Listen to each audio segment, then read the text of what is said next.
like to thank Annie Dufour, who came to me about the Mont-Kaaikop. And she had talked to me. She said, Gina, this is going to affect your community, and I would like to see you involved. So I went back to the Mohawk Council. We talked about what was happening here, and we said, yes, we need to be involved. It's going to affect our community of Tiowero. It's going to affect the hunting and fishing. So it was very important to us.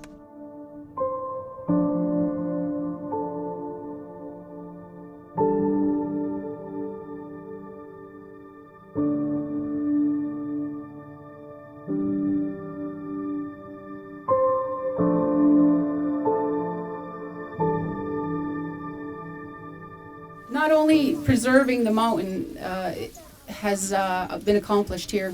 What has been accomplished here has the non-natives that live around us have come to know us, better understand us, and formed a friendship with us.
Pour toute la communauté lucilloise, le Mont-Kaaikop est l'ambassadeur touristique par excellence. Toutes ces belles beautés, cette montagne peut abriter, on veut être comme il est.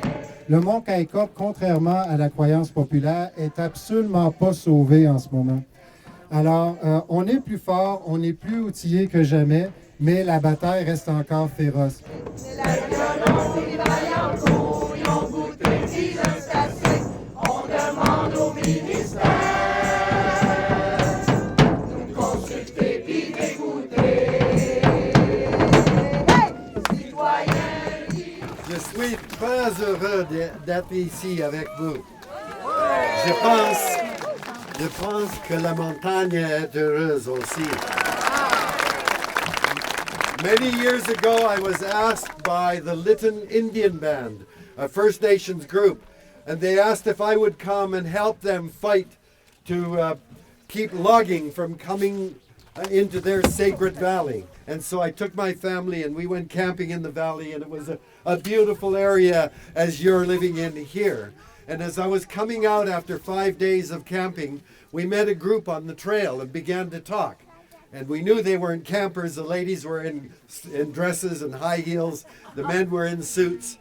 And very quickly I realized, oh my goodness, this is the CEO of Fletcher Challenge, the company that's going to log it. And very quickly he realized, oh, this is that shit disturber, David Suzuki. And we began a discussion that became very heated. And finally, in frustration, he said, listen, Suzuki, are tree huggers like you willing to pay for those trees? Because if you're not willing to pay for those trees, they don't have any value until someone cut them down. And that's when I realized that is the mentality that is destroying the entire planet, that looks at everything in terms of what is their monetary value.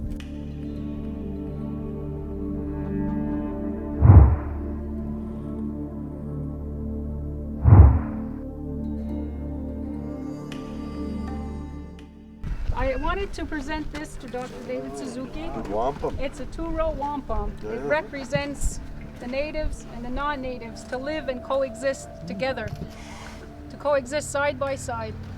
So this is the oldest treaty that we have. That's fantastic. Wow. That is a great honor. That is a great honor. I just want to tell a story, and that is that my grandparents came to Canada in 1904. And they came because they were very, very poor and they thought there was opportunity here. There was no going back to Japan. Once they came here, they knew that it was a one-way trip. My mom and dad were both born in Vancouver. And like all of the other Japanese Canadian kids there then, they had no grandparents and no elders because they were all back in Japan. So they were rootless. They didn't have the roots. And that's the way it is for the vast majority of people that have come here over the last few hundred years. And I think that the really important contribution that you add to the coalition, for example, is you have roots that go back thousands of years. And that gives you a sense of connectedness that we don't have. We have much to thank you for. I think the coalition should be so grateful that you've come on board for what you can teach them about place. So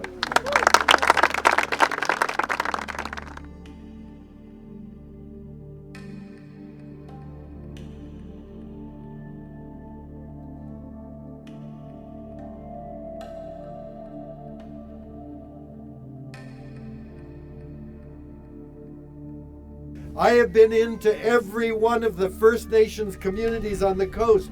They are desperate for jobs and economic development. They beg to have jobs. They have a high level of unemployment. Enbridge and the government has offered them millions of dollars, and all they have to do is sign a form and let the pipeline through.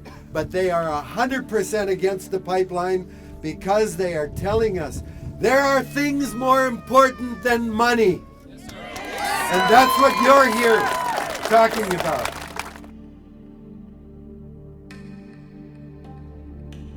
We as Haida people do not end at our skin or our fingertips. To be Haida means to be connected to the land, that the rivers, the forests, the birds, the fish, the rocks, all of that is what make the Haida who they are. The land involves their history, the culture. The very reason why Haida are on this earth is told to them by their connection to the land. And that's the kind of issue that you're raising here. There are things far beyond our economic system, and you're struggling and fighting to show the rest of the world that those values are important. So I thank you. Thank you. Thank you for the fight. Thank you for arranging the beautiful day. I'm sure you did a sun dance today, and you guaranteed that. Thank you.